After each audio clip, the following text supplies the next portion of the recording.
ауданындағы нөмір 77 мектеп лицейінің 1-е сынып оқушысы Жаныспаева Алия, Абай Құнанбаев, Пілмен Қандел. Көшеде біреу жетелеп, біреу жүрді.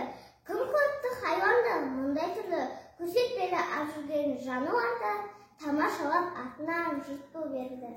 Көшеде кез болып бір Қандел ұмтылды бізге шаптығып, шаңқылдап үрді ерленіп, тартынбай ұрсар жан шығып. Қанденге бір иткездей боп, деді әліңді білсеңші, пілмен ұрсар сиқың жоқ, мазақ болмай қой көрші. Қырқылдап қалдың не бітті, әуре болмай қой деді. Сен бұлқындың ол кетті, жан деген жоқ ол сені. Мен де соны білемін, сондықтан ер боп келемін. Ұрыс соғыс қылмай-ақ, ер атанып көремін. Жұрт мұнымды көрмей ме, батыр атақ бермей ме? Қой бұл Қандел не шіркін,